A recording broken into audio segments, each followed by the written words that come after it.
What's up, y'all? It's your girl Kennelia back for another episode of Black News, a podcast where we break down current events, hot topics, and local stories involving Black people. Now let's get into it. First things first, shout out to the people that's continuing with the assignment of liking and subscribing on all platforms where podcasts can be heard. Yes, people are still supporting. Thank y'all so much. People are also leaving comments. Want to shout out a couple people real quick. Shout out to Ken_Yeezy. Shout out to Ann Davis 03285. Shout out to BJ Ugv. I don't know how to say that. BJ Ugv GV. I don't know. Well, shout out to you, regardless of how you pronounce that. People, again, have subscribed, left comments on iTunes, which is something I tell you guys to do every week. Rate 5 stars, leave a comment. That's how the podcast grows. That's how we gain more support. So thank you so much for doing that. And if you haven't done it yet, please head over and do it ASAPidly. Okay? All right. Let's get into it for real this time. There was a lot of loss this past week. And and it trickled into the week before, and the pain and the residual feeling of that will continue on. Y'all, we have been losing people left and right, and these have hit the industry. Well, all of the deaths hit people in the industry hard, but in particular, first, Regina King, actress, award-winning, just seemed like just an all-around dope person. She lost her son this past week. His name was Ian Alexander Jr. He was 26 years old and he died by suicide. And this happened only a few days after his birthday. He was a chef, a musician, an artist. She would always be with him at events. He would be her date at a lot of her red carpet moments, the award shows. She talked about him in countless interviews. She thanked him in acceptance speeches. If you've seen Regina King out, you probably have seen her son. He just seemed like a good guy, So this has hit a lot of people hard, and for many reasons. When people die young, it's tragic for everybody to pass to someone, right? Someone is losing someone. But when people die young, it's a little more gut-wrenching, especially when we're talking about suicide. And Regina, she made a statement. Her team put out a statement, I will say, and it says, "Our family is devastated at the deepest level by the loss of Ian." She also said, "He is such a bright light who cared so deeply about the happiness of others. Our family asks for respectful consideration during this private time. Thank you." I just can't imagine this. Having lost a friend who was young, it's just, I feel so bad for her, and as a people and a community, even if you don't know her, just lift her up in prayer. And we as a group and a community, let's start talking about mental health. Now, we don't know what that brother was going through. He put out some tweets that people are now looking at a couple of days before he passed away. And one said, "I don't think Instagram is healthy for me." Child, listen, I say this all the time. Instagram is hurting us right before our eyes. It is damaging our mental health, whether you realize it or not. Some people are stronger than others. For me, I struggle with it. If you follow me on social media, I go through spurts where I'll post and I don't.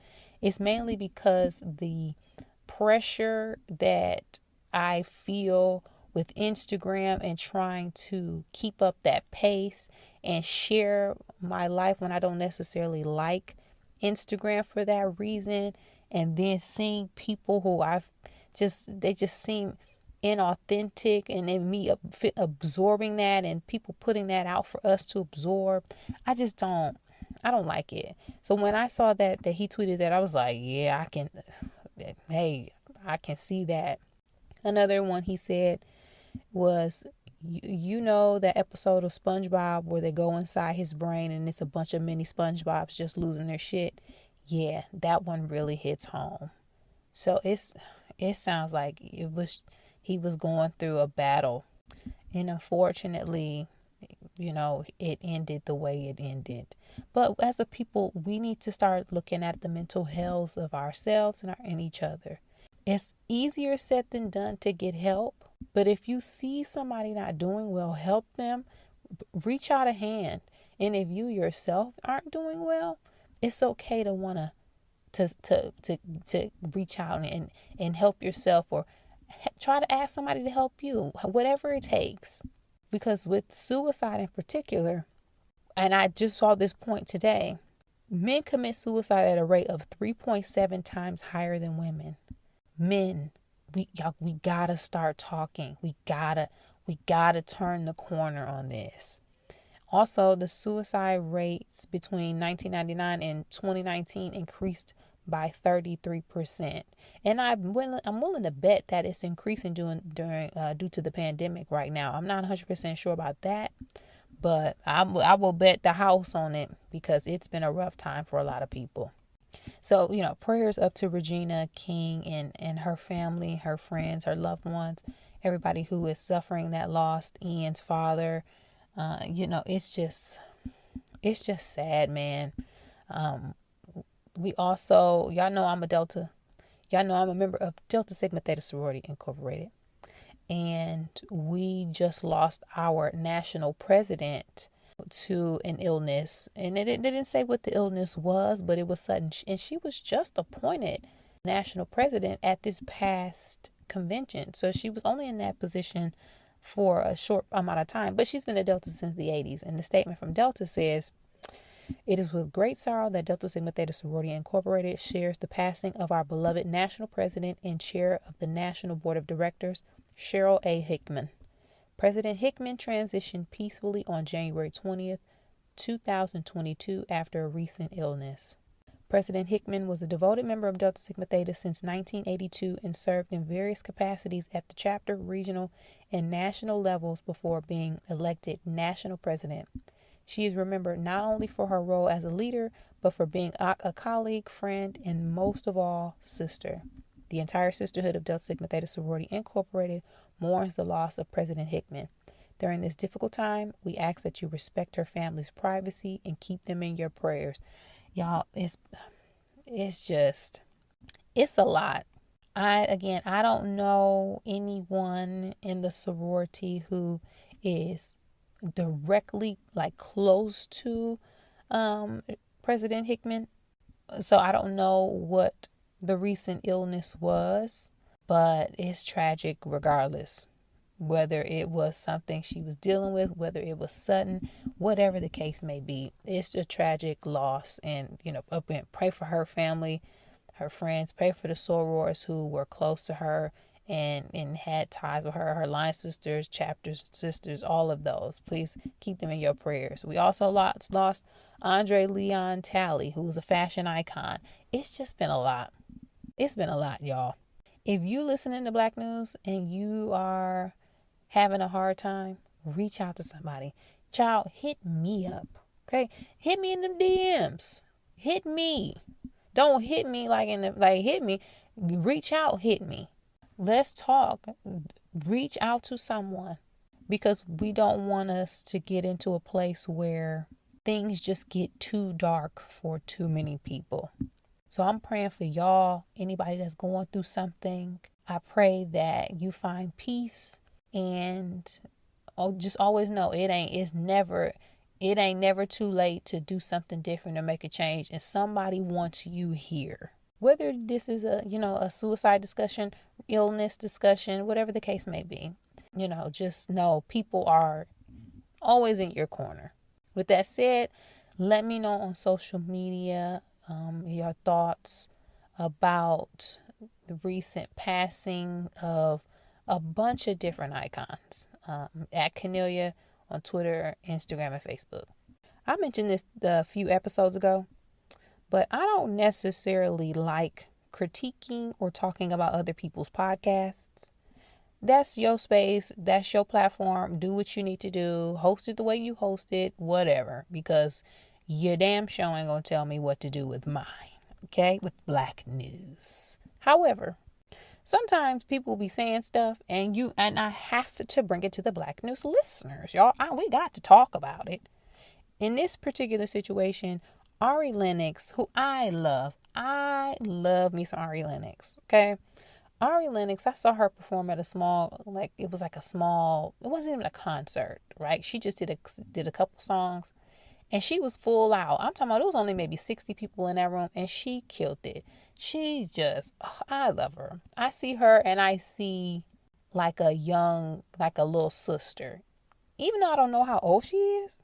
But y'all know I'm low-key kind of old. But when I see her, I'm like, oh, I like her. I like that girl and I like what she's doing.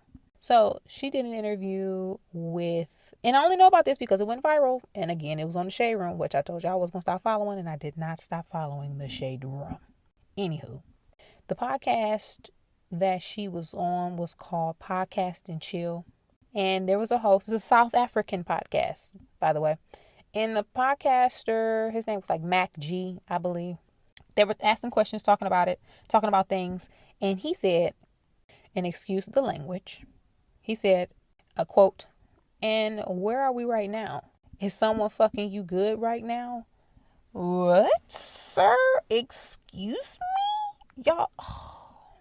She was taken aback like, what? Like you could see her like, oh my God. And she was trying to process it in the interview. Like, what? Why did you ask me that? What is going on? He then responded with something like, yeah, you said it in your songs that, you ain't, that's what's not happening. You ain't nobody fucking you good. And it was talk, y'all. Let me say this. It's because a lot of people have been chiming in with this. I've been seeing comments like, if you sing about it, you should be prepared to talk about it. Should we? Really? Because it be rappers out here legit talking about shooting people in the face. And I'm pretty sure I haven't seen many interviews with rappers, particularly the male rappers, where the interviewer has said, hey, let's talk about that dude you said you shot in the face. I'm just not seeing it. Maybe I'm missing something. Send me the link. Maybe I'm missing it. But I just don't recall that happening quite often. So in this case, yes, she sings about things, but do you really have to ask her that? Or couldn't you have rephrased the question? Maybe said something to the extent of, Ari, you've sung about different instances in regards to your love life where maybe you weren't finding people that you were compatible with and you weren't getting the things that you wanted right now. How's everything going in the dating field? Maybe something like that. But is somebody fucking you right? Like, I couldn't imagine. So then Ari posted the clip on social media, and she says something to the effect of, I'm just like, why was I alone on this call full of people? Why didn't anyone intervene? And why wasn't parts of the interview destroyed like the team promised? Why did it happen to begin with? I just feel slow and ambushed and blindsided. Girl, we do too. Okay? We do too. She also said, just because I happily and freely sing right about sex doesn't make any kind of creepy disrespect warranted. I clearly was in immense shock and hate that I didn't react differently. Girl, you ain't react differently because you were taken aback. You can't prepare for something like that. Everybody ain't quick on the draw with the clapbacks.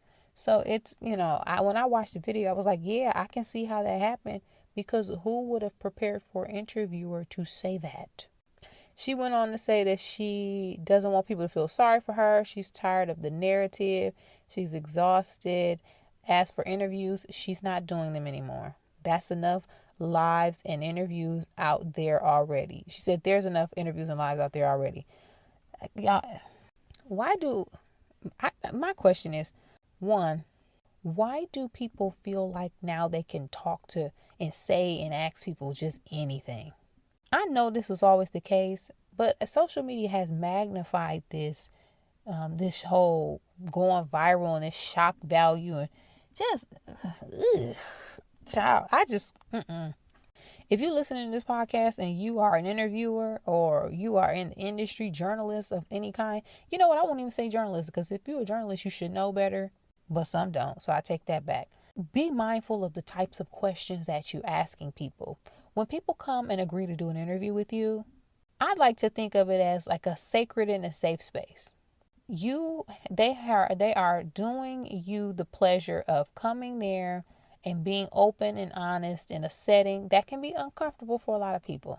So protect that and do your best to find a way to get answers to the questions you want answered, but in a tactful and a respectful way. Unless you a shock jock. If you're a shock jock and you just coming at it on some wildness, okay, do what you need to do. But in this case, I don't know if this fella was a shock jock. And Ari Lennox, I wouldn't have done that or asked her those types of questions, because she seems like a really nice girl. So I just couldn't. Y'all, have y'all seen this? What did y'all think? And were y'all on the side of the conversation to say, if you sing about it, be prepared to talk about it? Let me know at Kennelia. Y'all gonna watch that new Bill Cosby documentary that's coming out? Y'all gonna watch? Are you gonna watch? If you don't know what I'm talking about, there is a new 4-part documentary or docuseries. Let's call it a docuseries that premiered this past week at Sundance Film Festival about Bill Cosby, titled "We Need to Talk About Bill Cosby." I'm tuning in. Within the Black community, there are a couple topics that are divisive per se. They ain't divisive to me because I know where I stand. But in the Black community, we still got people on both sides of the fence. Bill Cosby, R. Kelly. Those are the two that are, stick out.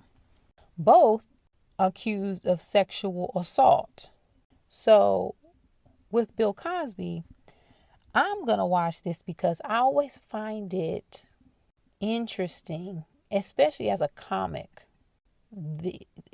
how Bill Cosby was able to navigate this double life for so long, right? Usually when someone is extreme on both ends, people know about it and people are loud. Somebody's going to be loud about it. Somebody's going to be talking about it. It's going to be public knowledge, especially for public figures, celebrities. And when I say extreme, I mean Bill Cosby's stand-up comedy. He was known for being a clean comic. You don't know what that means in comedy terms. Clean comic means no cussing, no vulgar material. You can do those family shows. You rated PG. So Bill was clean. That's what he was known for, his brand. We saw the Cosby Show. His brand was America's Dad. He was putting that image out. But the other extreme was he was moonlighting as a predator, which, again, it fascinates me to the extent that he got away with this for so long, because to pull something like that off, people gotta be helping you pull something like that off. Ain't no way you can be doing something like this for 40 years on your own.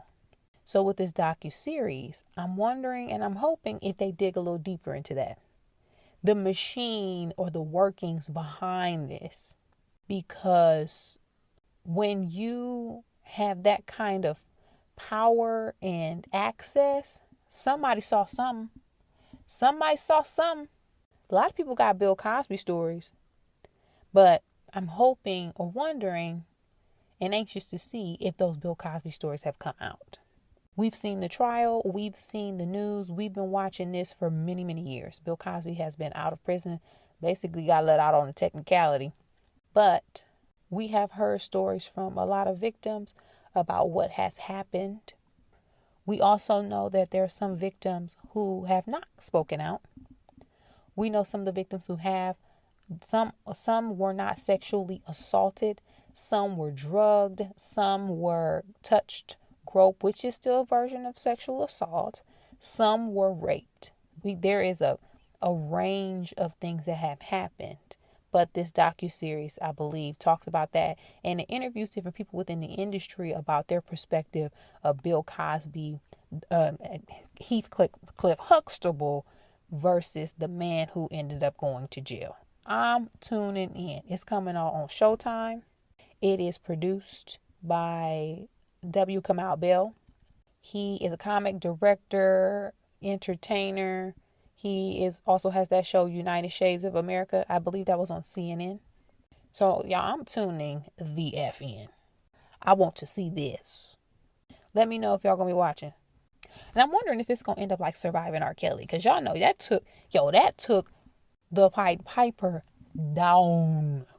Not to say that that's what's gonna happen to Bill, because low-key Bill already got taken down. He went to jail, got out. So I don't know what's left to happen to him. But this could shift the conversation even more. So let me know what y'all think. Y'all gonna be watching? It's called, again, We Need to Talk About Bill Cosby. Hit me up on social media at Kennelia. Let me know. Let's get into honorable mention. This week for honorable mention, I just want to shout out Black creators, man. I want to shout out Black people who creating quality entertainment, and Black people that's doing or in just some good entertainment. And even if it ain't quality, because as Black people, we need to be able to have the opportunity to create stuff that ain't good, just like other demographics do. We need to be able to get to the point where we don't have so much pressure on us when we put up a show or a movie. And if it ain't good, it ain't good. Because guess what? Everybody else get to have movies and shows that ain't good. And they get 4, 5, 6, 7, 8 seasons. But in this case, I want to shout out the Black content creators. We have Abbott Elementary is on. So funny. It's a Quinta. I forget Quinta's last name. Is it Brunson? Y'all know Quinta. She was a social media influencer, doing sketches and posting a lot of viral moments. She now got a show on ABC about elementary school in Philadelphia. Grand Crew is hilarious. That's on NBC. One of the writers from Insecure created that. Blackish is in its final season. Y'all know Blackish always been just a good show. A shout out to them. Wonder Years is doing good. It's just a lot of good Black content. Atlanta coming back. Black Lady Sketch Show coming back. Insecure just went off. We got 1,000 versions of Power on Stars. We up to Power Book 72 at this point. But guess what? We gonna watch them. BMF, all of these just great shows. Queens on ABC. Just shout out to Black content, man. Just keep supporting it.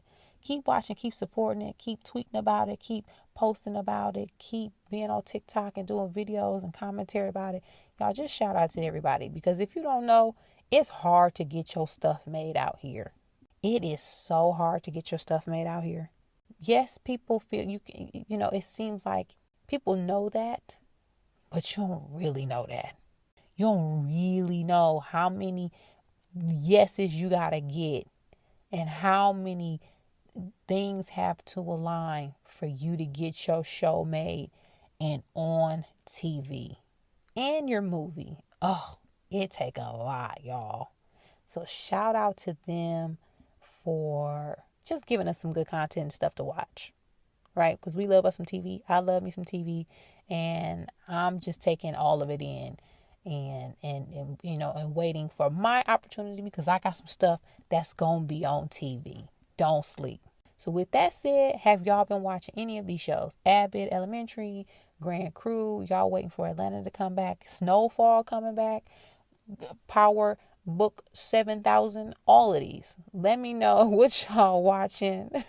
Which Black creators are y'all checking for right now?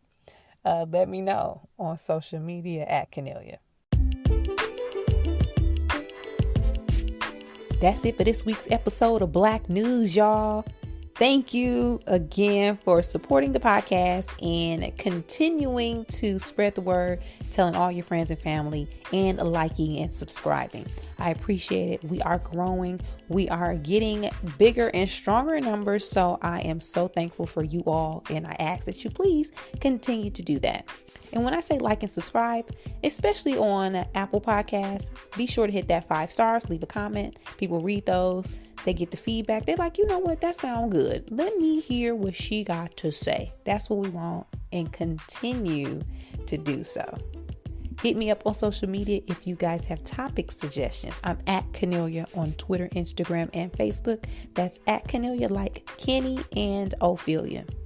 I say this every week, and I'm going to say it again. I got shows, y'all. I'll be out here on the weekends kicking it on stage. Check my website or check my social media, specifically Instagram, to get show dates and ticket information. Especially if you come flying into town, maybe y'all here on vacation, definitely come to a show. It's going to be a good time. And as always, thank you guys so much for listening to Black News and supporting the podcast. Make sure you guys go out here and have a fantastic week. Continue to kill it, doing what you're doing. And I will see you back here next week, same time, same place. Bye.